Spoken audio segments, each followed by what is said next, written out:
Happy Hump Day, everybody, and welcome back to Brown Bag Bets, powered by BetSports. We are your daily dose of quick hit handicapping and sports betting picks. I'm Alex Christensen, and joining me as always, and maybe the eventual host of the spin-off show, Brown Bag Butts, Mr. Andy Molitor. How we doing today, Andy?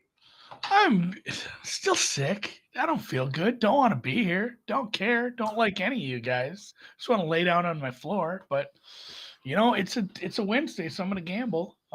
Maybe choose your And bed over the floor. Just a thought. I'm 'Cause at The, my the office. heater's I not don't have working a on the bed. floor yet, right? So here's the thing. My office used to have a futon over there where I would lay on, but then pandemic and kids can't go to the school anymore, so they're Kids over ruin here on everything. Chromebooks doing daddy school where they're just learning nothing, just going to worthless meetings on Chromebooks. And I had to replace my futon with a table. That futon got put out in the back shed, got ruined, so now I'm futonless. Ugh, woe is Hey, what are you me. supposed to do? How are you supposed to fill your college I know. dorm? I honestly, I texted my wife. I'm gonna see if Uber Eats will deliver one of those giant bean bags I always get ads for on like the ones that are it's like a love sack ripoff, or it's like it's a couch, Oh, it's a yeah. bed, it's a bean bag. No one will deliver one of those, by the way. You can basically only get stuff from Walgreens or Quick Trip. But Boring. yes, I have some golf to talk about as we gear up for the last one of the calendar year. Pretty much, I have some college hoops. I ended up just passing out slash laying down before I could bet college basketball yesterday. I went back and checked. So naturally, the year I'm having, I would have had a slightly winning day on the bets I didn't play. So that's another swift kick in the nuts for me. But yeah, let's head down to the southern tip of the eastern seaboard of the Ring of Fire and head to Buenos Aires and bet some tennis before we get to any of that. You feel very good with the geography. Obviously, Buenos Aires. Now that would be a nice place to lie down. I bet they have a beach where you could lie down and Oh, again maybe work on brown bag butts. just white sand. Yeah, I'd go to Rio But for that. the tennis does continue again. Um, Matches have been really sparse, and unfortunately, Andy, they're playing a lot of inconvenient time zones. I didn't realize this. Pretty much all the tennis is over by about 11 or so o'clock in the morning. But there is one match still in Buenos Aires. I'm going to double check quickly when they expect that to start. Should be shortly after the show here, but somebody bet on a couple times as an underdog. Again, it's a little bit of a clay swing here. We kind of missed South American clay season earlier in the year, and I guess that's kind of what they're doing to finish the season. I like it. I'm a big fan of it. Flipping through here, just trying to see. Yes, all right. So do have a little bit of time for this one. Shouldn't start right now till 1:30 Eastern. So you've got about an hour or so after the show, but the timing again has been goofy. So try to get it in sooner rather than later. But it's not the next matchup. It's two matches up after one that's still going. So you've got some time. Again, they only play on one court at a time. It's all right. I digress. Julia Grabber is the opponent here. Real solid player, someone that is pretty successful in these level of tournaments. I'm curious to see what she does next year, move it up into the 250s. She's been able to accumulate enough ranking points, I believe, to make it up to that level and is pretty solid on this surface. As I talked about the two underdogs we bet yesterday, they both should have been underdogs, and so should Paula Ormachea here. But I'm really struggling to get out to such a big number here. Ormachea has had kind of a rough season, but has worked her way back into some good form. Absolutely trucked a smaller ITF tournament. I believe it was just last week on clay. Really coming in here. I believe it's on a 7, almost 8 match win streak for her.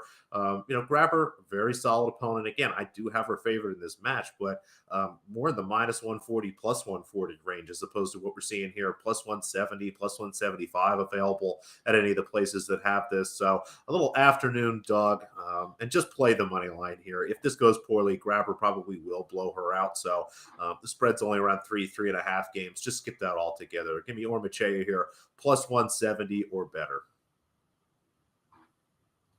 Underdog. And as we That time of did year. mention off the top, the RSM Classic on beautiful Sea Island. I'm just going to run through my outrights here quick. If you missed the show, and here's the thing, I don't think you're going to be able to get these prices. I just talked about this off air. Um, I'm not the best about getting early bets in on golf. I know some people that are betting like Monday morning, as soon as it's popped, it's like, oh my God, I got to bet this guy. Oh my God, DraftKings has this price. I take a little more time. I'm usually Monday night, Tuesday morning. But, and this is nothing I did on my own. This was pure serendipity and beautiful luck. I bet into the market before Tony Finau withdrew. Tony Finau, of course, was the favorite. It would be like the Super Bowl odds having to reset if they just said, hey, guess what? The Chiefs are ineligible for the playoffs this year. Like everybody else would have to move up a little. So I got pretty decent prices on the fellas I bet. I did bet Taylor Pendrith, who somebody just joked, who would have been the favorite here a couple months ago, the way he was playing, especially with Finau out. But Matthew Neesmith, Davis Riley, Alexander Smalley, not Alexander Christensen, Taylor Pendrith, and Hayden Buckley. Hayden Buckley, I got 80 or 90 to 1. That's a bit of a longer shot. I went smaller bet on that one, but those are 4 of the bets I placed. And I did place my first RSM Classic full tournament head-to-head this morning with a Luke List bet, even though this might be a bit of a putting contest and Luke List can't putt for shit. Sometimes he doesn't putt that bad. And when he doesn't, he plays well. And I think the rest of his game, honestly, just should set him up for one of those weeks where he only loses like 2 or 3 strokes on the green. Like it's just a setup that maybe highlights his strengths. He's a really, really good ball striker. I have him as the 2nd or 3rd best ball striker in the entire field at this point.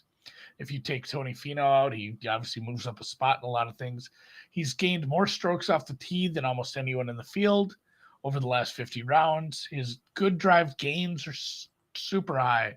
And again, good drive gains, as we talked about before, are doesn't matter where the ball lands.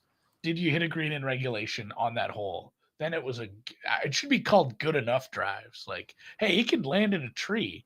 If you climb up there and you hit a green in regulation, it was a good enough drive. So he ranks highly in all that stuff. And guess what? That's his brother. Francesco Molinari ranks pretty low in all of those. And he's almost as bad of a putter as Luke List. These are both terrible putters. So I'm taking some, team no putt on team no putt crime here. I laid the 1.5 strokes at plus 105. I got this at Bet Online this morning. I think the price was a little worse at Chris, which honestly makes me happy as well. The only thing I could find that Molinari did better was a little bit of proximity numbers. I don't think it's going to matter since he's just much worse off the tee. So this is my favorite matchup of the tournament. This is a 2-unit bet, Noops. They all are. Eventually, I just realized like all my head-to-head stuff. They're all 1-unit bets. No, I started doing that eventually. It's just like, you know what? I've been betting these heavier anyway. I should just put it in the Discord. Hey, these are 2-unit bets.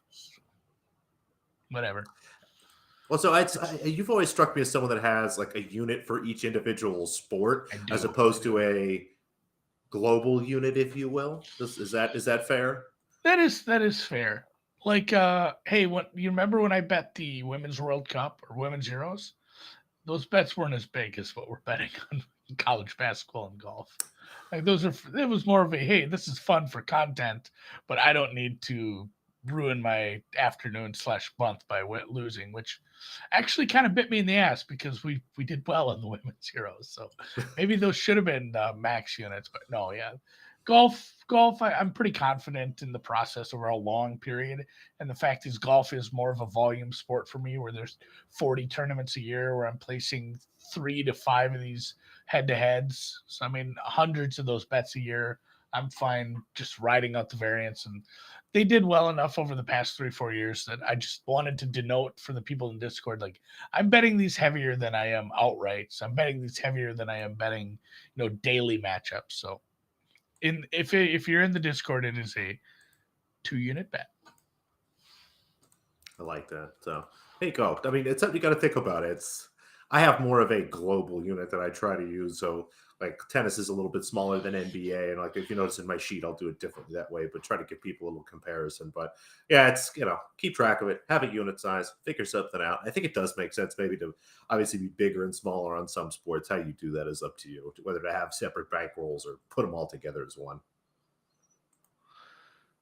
Yeah, It depends on your preference, but I like both ways. But like you said, you should be betting stuff. You should be betting more on the stuff you're confident in, and the stuff you truly trust your process in. So, and that is where we're headed. We're headed on over. Let's skate on over to the NBA.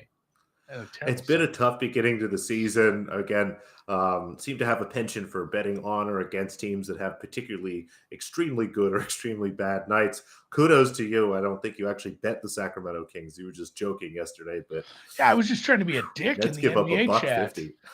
Not only that, but I think the Pelicans covered, right? Oh yeah, you would have been Yeah, 2 they and 0. won. Yeah, 2-0 packages available in the NBA chat. I like yours tonight, though. I had my eye on this one. Yeah, did bet this last night.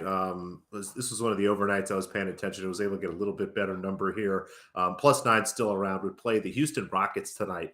+8 or better.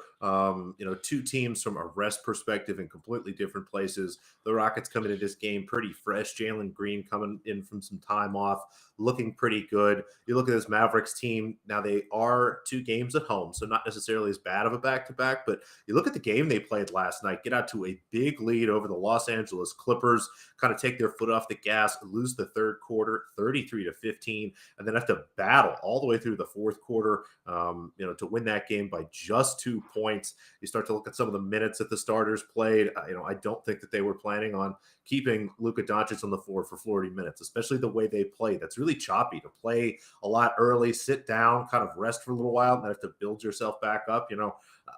That's why they have the bikes and stuff on the side there to try to keep those guys warm. It's just really funky. And happy to go against this Mavericks team tonight, especially given what the coaching staff was talking about in terms of maybe even resting some of their better players tonight. So happy to get on this early. Again, even if Luka Doncic and all these guys play, the tired legs, the rest advantage here looks really great.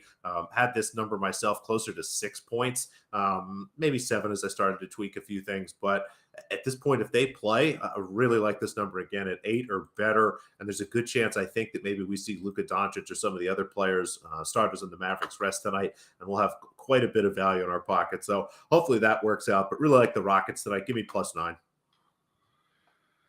Plus, all underdogs. You know what? You've put me in the mood. You've put me in the mood Woof, for some woof. underdogs. And honest to God, I'm just too sick and tired of being sick and tired this morning to even give you much background to any of these. I'll tell you how I did this. Hmm. I scraped a bunch of stats. I plugged it into my spreadsheets. I let it decide what I thought the numbers for these should be. I went back and double checked and made sure there wasn't some ridiculous travel spot or some awful injury or something where these teams are, like much worse than last year.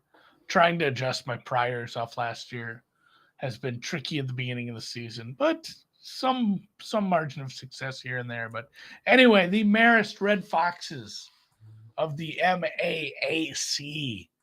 Maction is back, +3.5. A real hot garbage matchup. This is 2 teams that are way down in the rankings. They both got to be in the 300s. I know Delaware State hasn't sniffed the 200s as far as overall, Ken Palm or Torvik or whatever rankings for quite a while. This is a garbage squad, the fighting bees of Delaware State. But they're taking on an Ivy League team, and those are, unless you're Harvard or Yale, you're you're not getting out of the basement either. So Delaware State +8 at Columbia. This is a nice one too. This is a home game. Are we starting the ACC Big Ten Challenge? Is that happening, or is this just by I don't know. accident that they do? So that's a thing. They do this. It's dumb. Like I, It's I don't. real dumb. The ACC whips the Big Ten every year. There's been years where the Big Ten has had some high end teams and it's been close, but yeah, for the most part, the ACC is deep, guys. So it doesn't look like that's happening unless Virginia Tech plays Old Dominion. That's not a Big Ten team. I don't know, man. This is just a weird matchup, I guess, that's happening. Either way, it's the preseason of the ACC Big Ten Championship or matchup challenge. Pittsburgh +8.5, hosting the Fighting Wolverines of Michigan, who have a look ahead spot But to you bet Ohio in major State. college programs. Ohio State in football. That's I don't think that's going to affect the basketball squad, but I have them a little overrated, even though they are a ranked team. I'm betting against a ranked team. AJ Donaldson just said the Big Ten has won the last 3 challenges. We must have the better basement. Maybe there's a solid Go drop back and off look. after like the first few teams. Again, Well, we're months away from me paying attention to college basketball, but November 28th, Dan says, and then because I respect the troops. Because I respect the fact that Army plays in the Patriot League as if there were any other league they can play in. Army +6 at great point. Siena. Army is Siena, the undefeated Sienas. Siena Bison, I believe. Maybe that ends today. Maybe Siena their Mountains. undefeated season, their dream season, comes to an end at the hands of the Army Black Knights. +6. Either way, I wouldn't care if they won or lost, as long as they lose by. Why did I say Bison? Siena Saints. That makes a lot more sense. So, who am I thinking of? That's the Bison up there, Dan. I know you'll come up with it before we close this out. Anyway, Howard. Is it Howard? Bucknell Bison. Thank you. Anyway, with that, college basketball, pro basketball, golf, professional golf, Country club sports. Women's tennis. Yes, this is some real country club sports kind of day.